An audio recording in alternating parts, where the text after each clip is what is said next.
बिस्मिल्लाहिर्रहमानिर्रहीम।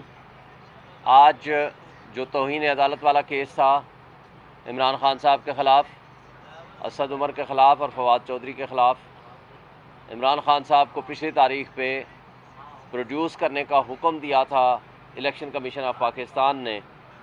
No doubt election commission of Pakistan सबसे बड़ा आइनी इदारा है। इस आइनी इदारे के बहुत सारी ज़िम्मेदारियाँ और कॉन्स्टिट्यूशनल ऑब्लिगेशंस हैं। बहरहाल सेक्रेटरी इंटीरियर ने एक हुक्मनामा लिख के भेज दिया था, या उसको प्रपोज़ल कहें, लिख के भेज दिया था और कहा था कि जी आप जेल चले जाएं, उनको हम प्रोड्यूस नहीं कर सकते। और पिछले तारीख पे ही मैंने कहा था कि अगर ये सारा एडमिनिस्ट्रेशन, हमारी लॉ इन्फोर्समेंट एजेंसीज़, हमारे रियासती इदारे, पैरामिलिट्री फोर्सेस अगर एक शख्स को सिक्योरिटी नहीं दे सकते तो ये बता दें कि ये 25 करोड़ आवाम को सिक्योरिटी कैसे देंगे। सवाल यहाँ ये पैदा होता है कि पाकिस्तान में फ्री मुफ्त मराआत जो हमारे और आपके पेट काट के हम इनको देते हैं वो है $18 बिलियन सालाना। तनख्वाहें इसके अलावा हैं, लेकिन कारकर्दगी का सवाल ये है बकौल इनके कि हम एक शख्स को जेल, अडियाला जेल से रेड जोन तक बाहिफाजत नहीं ला सकते। अब इसमें दो वजूहात हैं। एक है, असल बात है बदनीयती।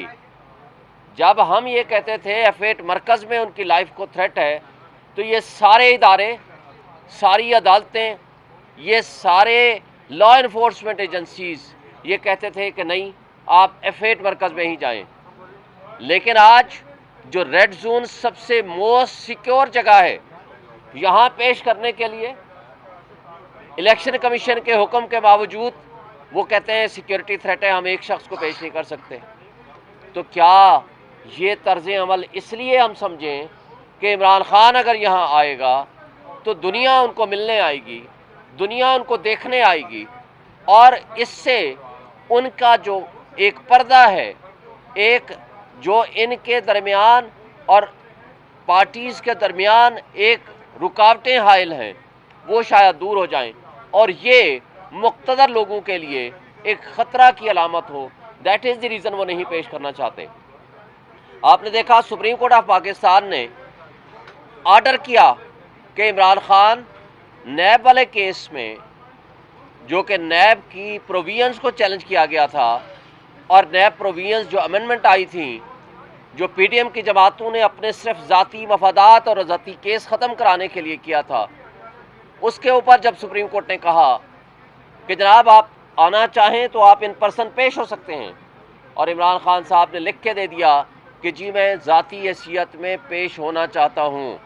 लेकिन बदकिस्मती से इंतज़ामिया सुप्रीम कोर्ट के हुक्म को भी मानने को तैयार नहीं है। जो ख़बरें आ रही हैं वो ये कह रहे हैं कि हम नहीं पेश कर सकते।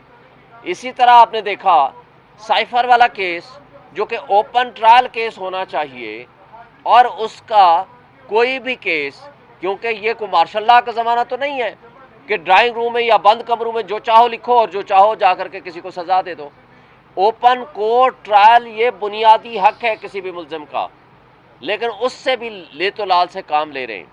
और दरअसल वजह यह है, आज भी मैंने इलेक्शन कमीशन को गुजारिश की कि जनाब इलेक्शंस हो रहे हैं, लेकिन लेवल प्लेइंग फील्ड हमें नहीं दिया जा रहा। और आपको मैंने कहा हमने एप्लीकेशंस भी दे दी हैं, हमने आपको इन्फॉर्म भी कर दिया है, इलेक्शंस की डेट आ गई है, इलेक्शन की गहमा गहमी शुरू हो गई है। पूरे पाकिस्तान में तमाम पॉलिटिकल पार्टीज़ को अपने जलसे, अपने प्रोग्राम करने की इजाज़त है, मगर अगर नहीं है तो सिर्फ एक पार्टी जो सबसे बड़ी पॉलिटिकल पार्टी है वो है PTI, जो कि फेडरेशन की अलामत है।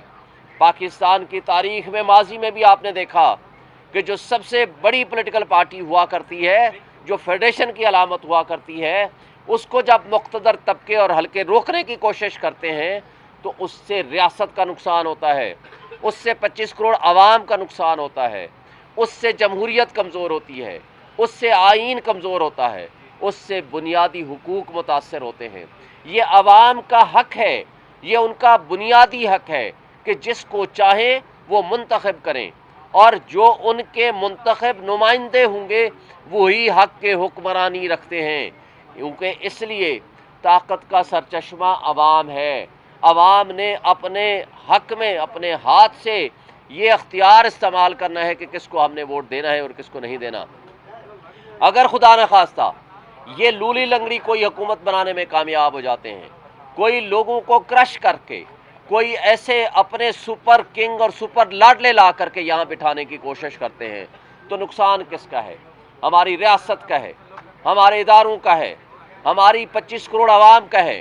آج آپ کی ریاست متحمل نہیں ہو سکتی کسی بھی ایڈونچر یا مس ایڈونچر کی۔ آج صورتحال یہ ہے کہ آپ کی اکانومی تباہ ہو چکی ہے۔ 16 مہینے کا ایڈونچر آپ نے کر کے دیکھ لیا۔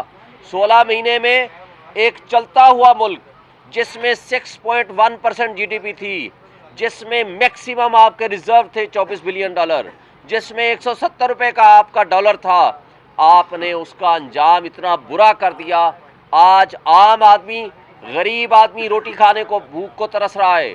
آج آپ نے وائٹ پیپر ہم نے جاری کیا ہے، آپ نے وہ فیکٹس اینڈ فگرز دیکھ لیے ہوں گے کہ جس حالت میں ہمیں ملک ملا تھا اور جس حالت میں پی ٹی آئی نے اپنی کارکردگی دکھائی ہے، میں اس میں تفصیل میں جائے بغیر، لیکن میں کمپیریزن آپ کو دینا چاہ رہا ہوں کہ ان حالات میں اگر آپ نے لولی لنگڑی حکومت بنانے کی کوشش کی، فیڈریشن کی علامت کو کرش کرنے کی کوشش کی، جو کہ آپ مستقل اپنی ان حرکات میں لگے ہوئے ہیں، تو اس کا نقصان نیشنل سیکورٹی کو ہوگا، اس کا نقصان ہماری ریاست کو ہوگا، اس کا نقصان ہماری جمہوریت کو ہوگا، اس کا نقصان ہمارے آئین کو ہوگا، اس کا نقصان ہماری معیشت کو ہوگا، اس کا نقصان ہمارے 25 کروڑ عوام کو ہوگا، اور اس سے کوئی بہتری نہیں آئے گی، اور کوئی ایسی لولی لنگڑی حکومت آپ 6 مہینے سے زیادہ نہیں چلا سکیں گے۔ اس سے سیاسی عدم استحکام میں مزید اضافہ ہوگا۔ اور ایک آخری بات وہ یہ کہ آج آپ لوگوں کو اغوا برائے بیان کا سلسلہ بند کریں، اس لیے کہ آج بھی علی نواز اعوان کو اور عامر کو اٹھایا ہوا ہے اور اس کو 5 دن ہو گئے ہیں، کسی عدالت میں پیش نہیں کیا۔ آئین یہ کہتا ہے کہ اگر کسی کو گرفتار کریں گے تو آپ اس کو 24 آورز میں کسی عدالت میں پیش کریں گے، اور اگر ایسا نہیں ہوگا تو یہ غیر آئینی اقدام ہوگا۔ میں سپریم کورٹ آف پاکستان سے بھی ریکویسٹ کرتا ہوں کہ اعتزاز احسن صاحب نے ان پرسن جو پٹیشن فائل کی ہے اس کو انٹرٹین کیا جائے، اور اس کے مطابق لوگوں کے بنیادی حقوق کی تحفظ کیا جائے، اس لیے کہ سپریم کورٹ نے لوگوں کے بنیادی حقوق کے تحفظ کی قسم اٹھائی ہے، اور وہ پابند ہیں آئین کی بحالی کرنے کے in its true letter and spirit. Thank you.